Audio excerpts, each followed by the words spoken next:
Good evening. Today I want to talk about a concept called sympathy plays, which I've learned from being a trader in the stock market.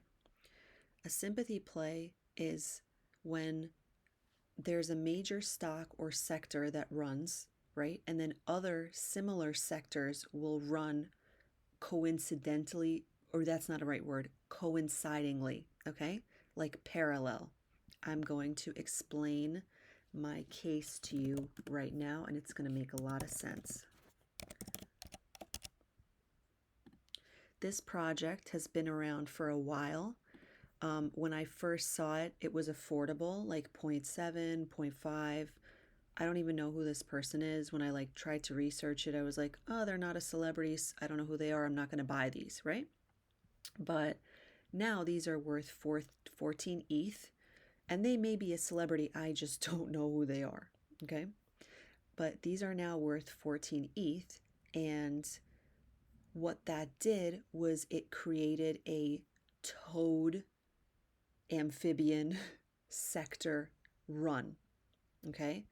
The next thing that ran was, well, as far as I can remember, was zombie toads, which I sold for which I doubled my money on, right? I got out at 0.87, they're now 0.52. Now look at the top percent gainers list and tell me what other frog, what is a toad? It's a frog, right? So now look at all the sympathy plays I'm going to point out to you. Fly frogs. Okay, that's one of them. Another one is chill frogs. Do you see how patterns start to emerge? So I was looking at chill frogs earlier, and I was like, you know what? I really feel like these could run because they kind of look like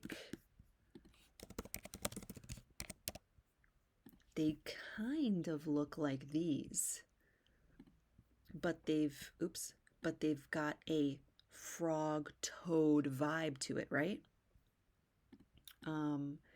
But I decided not to buy them because I was like, well, it's not a 10K project. And at the time I was looking at them, I think they were 0.3.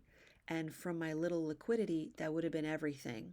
So I held back because my strategy is to buy things that are like 0.10. So if I buy four things that are 0.10 and like one or two of them runs to 0.5 or 6 or 7, now I can get into 7 little things. And you know what I'm saying? As long as I pay attention to the patterns and stay low to the ground in terms of price, then if it skyrockets and falls again, I can still get out for a profit. Just like crypto chicks. Hold on, I'll show you that one. I was able to mint crypto chicks when it came out, when World of Women really went sky high to 3.5 ETH. It's now at 2 point something. I was able to mint these and I got it for 0.05. They went all the way up to 0.55 before falling. So even though they fell a bunch, I was able to get out at 0.21, still for a profit, right? And now they're at 0.16. So I'm looking for patterns and I'm following patterns. So I didn't get into this one because it's outside of my strategy. If I would have been wrong on this, now I've lost essentially 3 chances to make profit because you got to think that I'm investing only 0.10 or only 0.05, right? I'm looking for new mints and I'm looking for cheap top percent gainers. That's my strategy because I want to go where the eyes are. And I've already pointed out how people are looking at the top percent gainers list because that's where I'm seeing the patterns emerge and shit like that. And in regular stock trading, there's also patterns. There's different patterns that emerge. There's patterns within technical analysis patterns and things like that of like how a stock chart will move and what that means. And here I'm looking for, these are animal patterns, right? I pointed out there was a sector leader of cryptodes. So now there's multiple frog projects. You see how that works? So I'm trying to get in and out like a sniper, just like I do in the stock market, like sniping moves now, instead of taking big wages because they are technically bets, right? I don't know. None of these make any sense really. Um, some of them do. Some, like, I really like Space Punks because they started the Space Punks pension where they give a portion of their sales back to the owners in an ETH drop. They are the only ones that I know that do this. CyberKongs also does it. They give it like $800 a month or something to people. I don't know. But any project that gives literal money back for owning is like great. Not stupid tokens and not stupid staking. Something more. Like just drop ETH into my wallet for me holding. That's what I like. Anyway, I'm going on a tangent. So you see how I ended up at Chill Frogs, right? But I was like, I can't take that wager because it's 0.3. So now I'm checking the top percent gainers list, and I just showed how I was looking at everything. Where the hell did it go? Hold on, top percent gainers list. So I'm looking at all my top percent gainers list. I'm in Crypto Foxes, I'm in Loopy Donuts. Um, I looked at this one, and every day I'm checking this to see differences and just to look for patterns. Look at this, stacked toads came back on the map. Why? Because it's a toad. Do you see how shit works? This Crypto Foxes is the same one. It's just in the separate 24-hour percent. This is top leaders by volume, 24-hour percent change, and 7-day percent change. So out of just the top, right? So you see the frog connection. There's at least 3 frog projects, and it's because of the sector leader Cryptodes being at 14 ETH. Okay, so forget about this. So I noted, I was like, I looked at the top percent gainers right now, and I was like, oh, look at this one. This one moved.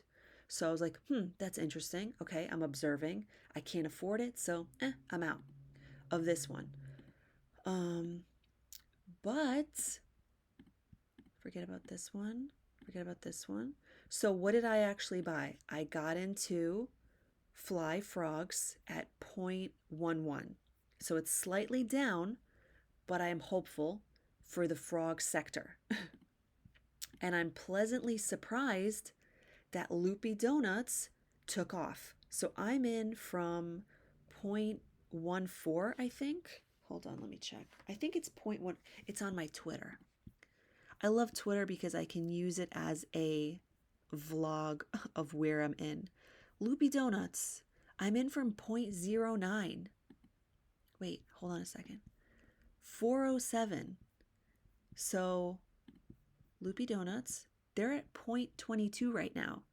If I were to sell one, that's 772. It's only been 2 hours. So I was pleasantly surprised about Loopy Donuts. And look, I do real-time posting, and I'm watching Squid Game right now. If you're watching that on Netflix, it's such a great show. It's captivating. It got all the way as high as 28, so people that are early, they're taking profits. But I'm happy it's moving, and I'm giving it time because I'm in early. You get what I'm saying? If I'm in early, I can be patient. I don't have to freak out like, oh, I'm in from 0.5 and now it's 0.20. No, I'm in early. So the Loopy Donuts have moved. I'm excited about that. Crypto Foxes, I got in at 0.23 and now it's dropped 50% versus me getting in at 0.12 and it going to 0.23, 0.33. You get what I'm saying? So the earlier I get in, the more patient I can be waiting for it to move. And I'm picking stuff that's from the top percent gainers list. So I'm giving my donuts more time because if this goes to like 0.6 or 0.7 or 1 ETH or who the hell knows what happens within 24 hours, right? I can take that money, reinvest it into the new moving projects. Let's talk about the surreals. Remember when the surreals came out and I was looking at them? Oh, do I have them over here? Yes. The surreals were minting for 0.06. These, when they were mystery ones, they got as high as 0.41. Now, even after the mint, they're holding their value of 0.28. So that means if I would have bought 3 of them at 0.06 minting, I could have sold them for 0.3 profit. That's 3 times your money, maybe 4 times your money. So then I can then reinvest into other projects. This is how this works by being on the floor. I kind of have this like squirrel strategy. Like, I'm not trying to get the fruit from the trees that are hanging fruit. I'm waiting for the stuff that's like on the ground with no risk. Even though squirrels don't really eat fruit, they like nuts. But just go with me on the analogy. I'm sticking low to the ground. I'm keeping my entries low. I want to mint or I want to find stuff on the top percent gainers list that's a very low price. That way if it flops, I'm not losing that much, but all I have is upside potential. You get what I'm saying? So I really like my strategy. I'm totally changing it for myself. And so the surreals would have been a win, but I couldn't get a mint. So for me, this is over right now because I can't afford to get in. It's too high up. Same thing with the frogs, the other ones that I showed you. These frogs, the whatchamacallit frogs. Frogs. The chill frogs. Yes, they moved, but if I get in at 0.54 and it loses 50% of its value and it stays there for 2 months, now I'm screwed. You get what I'm saying? Versus me getting in at 0.10, 0.09, 0.07, 0.06, 0.05. Do you remember when I was able to mint the Pug Friends because of the connection with Space Punks? They had an early list and they gave us like a opportunity to mint. I minted for 0.05 or something. These went as high as 0.09. So it's like the earlier I get in, the better it is for me to flip that project. So that's my point. I think it's a good strategy. I'm not a financial advisor. I don't know what I'm doing, but this is my strategy going forward. So, and I'm only buying one of each project because that's what I can afford. And I'm, instead of buying like 2, 3 of donuts and then I'm fucked, I'm trying to buy one of each thing and then see where it's going, and see so that I'm not, it's kind of like don't put all your eggs in one basket. That's another part of my strategy. I'm buying one donut. I'm looking, and donuts are not part of the pattern. They're not a part of any pattern that has happened yet. If donuts go to 3 ETH, get ready to see some projects like the fucking Moody Muffins or the Crazy Cakes or the Cool Croissants. Okay. If you're a fucking developer and you make that shit, you better fucking drop some ETH in my wallet, you bastards. So, but it's really like, what are the patterns? The patterns are fucking frogs right now. So although zombie frogs went as high as just a little under an ETH, they didn't go exactly where cryptodes did. So all these other frog projects are trying, they're shooting their shot. And fly frogs, it looks cool, but other than looking cool, there's nothing that I'm going on. I'm just looking at what sector, animal, thing is moving, and then what other projects look captivating and in line with that theme. It's about pattern recognition, following themes, and getting in at low prices. So if this makes sense, let me know. If you have any other questions, leave me a comment. Leave me a comment if you like this video. I think comments are good for videos. They help push the algorithm. I've been getting some nice views on my channel. I want to say thank you to everybody. 60, 80, 130, 170, 284. That's nice. So thank you so much for your help. And that's all for now. Wish me luck on these fucking donuts. I'm just really excited that something that I picked is fucking moving. Like, this shit is great. So I'm happy to see where I will exit this as a flipper. I want to give it a little bit of time because I am in early. And this is my new strategy. Let me know what you think. All right, bye.